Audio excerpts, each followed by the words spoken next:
खुशहाली की चिंता कुछ कम ही करते हैं। माफ करना सर, मनोहर ने उनकी बात काटी। पर क्या मैं पूछ सकता हूँ कि दीवार पर लगी यह फोटो किसकी है?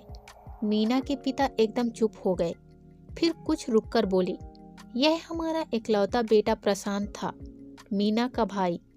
पिछले साल एक दुर्घटना में इसका देहांत हो गया। पर इसके बारे में तुम मीना या उसकी माँ के सामने कुछ नहीं पूछना। वे दोनों अपना गम अभी तक भुला नहीं पाई हैं। इसके बारे में सोचकर वे आज भी बहुत भावुक हो जाती हैं। मनोहर का सिर चकराने लगा। उसने सोचा, जिस लड़की से मैं शादी करना चाहता हूँ, उसी के इकलौते भाई की मौत का जिम्मेदार मैं ही हूँ। बाकी शाम कैसे कटी मनोहर को ठीक से याद नहीं। कुछ खाया, कुछ बोला, सब कुछ स्वचालित था। मीना की माँ ने उसकी फैमिली के बारे में पूछा। जब उसने यह बताया कि उसकी शादी अभी तक नहीं हुई है, तो मीना के माँ बाप ने नजरें मिलाईं। पर ख्यालों में डूबे हुए मनोहर ने कुछ नहीं देखा। मीना के साथ एक अंदाज में जिंदगी बिताने के उसके सपने चूर चूर हो गए थे। तकरीबन 1 महीना बीत गया।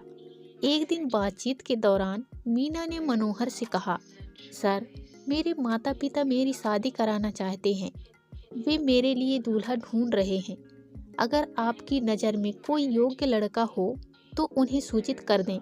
वे जाति पाति को नहीं मानते हैं, ना ही कुंडली मिलवाना जरूरी समझते हैं। पर लड़का कामकाजी होना चाहिए। और यह भी ख्याल रखें कि हम कोई खास दहेज नहीं दे सकेंगे।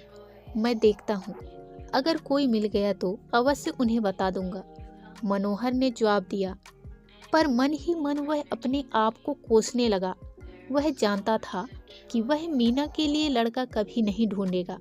कुछ दिन बाद मीना ने अपनी शादी की बात फिर छेड़ी।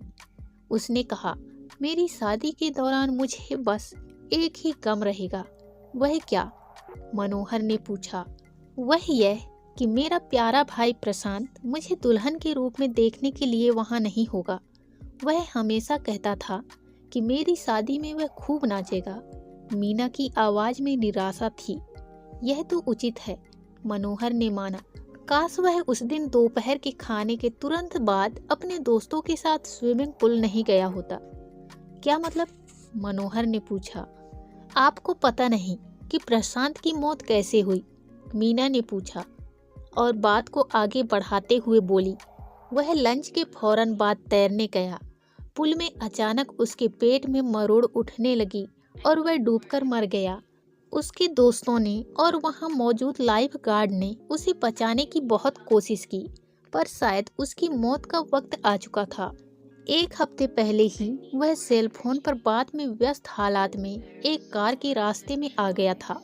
पर लगता है हैकर कोई शरीफ आदमी चला रहा था, क्योंकि उसकी गलती नहीं होने पर भी उसने प्रशांत को अस्पताल पहुंचाया और फिर गायब हो गया। उस हादसे में तो वह बच गया, लेकिन मनोहर को लगा कि जैसे एक पहाड़ उसके सिर पर से उठ गया हो। मन ही मन उसने अपने आप से वादा किया कि अगले ही दिन वह मीना के घर जाकर उसके माँ बाप से मिलकर मीना का हाथ मांगेगा। और उसको यकीन था कि उस दिन के बाद वह डरावना सपना उसे फिर कभी नहीं आएगा।